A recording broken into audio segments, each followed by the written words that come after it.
ദൈവതിരുനാമം മഹത്വപ്പെടുമാറാകട്ടെ. ഇന്നത്തെ ചിന്തയ്ക്ക് ആധാരമായി സങ്കീർത്തനങ്ങൾ 41:1 വായിക്കുന്നു. എളിയവനെ ആദരിക്കുന്നവൻ ഭാഗ്യവാൻ, അനർത്ഥ ദിവസത്തിൽ യഹോവ അവനെ വിടുവിക്കും.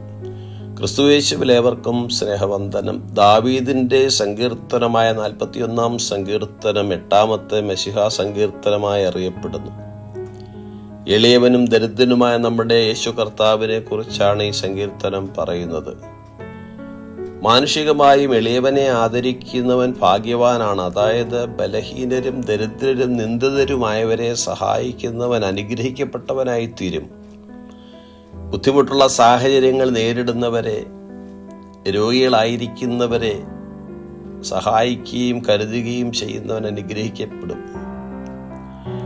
അവശത അനുഭവിക്കുന്നവരെ കുറിച്ച് ചിന്തിക്കുകയോ അവർക്ക് വേണ്ടി പ്രവർത്തിക്കുകയോ ചെയ്യുക. മറ്റുള്ളവരെ സഹായിക്കുകയും കരുതുകയും ചെയ്യുന്നവനെ പിതാവായ ദൈവം അനർത്ഥ ദിവസത്തിൽ വിടുവിക്കും. കൂടാതെ അവനെ കാത്ത് ജീവനോടെ പാലിക്കും. അതായത് ശത്രുക്കൾക്ക് വിട്ടുകൊടുക്കാതെ സൂക്ഷിക്കും.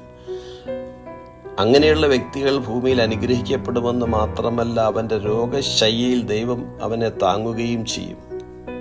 ദുർബലരോട് കരുണ കാട്ടിയ ദാവീദ് വളരെയധികം കഷ്ടപ്പാടുകൾ അനുഭവിക്കുവാനിടയായി. എന്നിരുന്നാലും തൻ്റെ പാപം ഏറ്റുപറഞ്ഞുകൊണ്ട് ദൈവത്വത്തിലേക്ക് തിരിഞ്ഞ് കരുണയ്ക്കായി അപേക്ഷിച്ചപ്പോൾ ദൈവപ്രസാദം ലഭിക്കുവാനിടയായി. ഗിരിപ്രഭാഷണത്തിൽ ഭാഗ്യാവസ്ഥകളെക്കുറിച്ച് യേശു പറയുമ്പോൾ കരുണയുള്ളവർ ഭാഗ്യവാന്മാർ, അവർക്ക് കരുണ ലഭിക്കുമെന്ന് പറഞ്ഞിരിക്കുന്നു.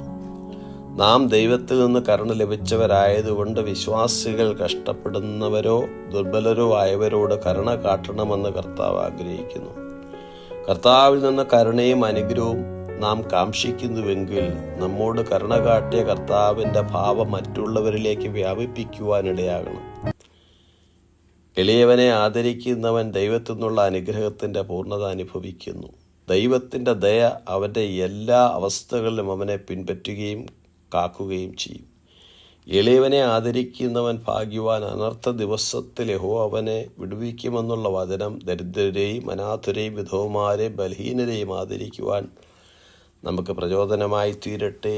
ഈ വചനങ്ങളാൽ ദൈവം നമ്മെ ഏവരെയും അനുഗ്രഹിക്കും. God bless us all.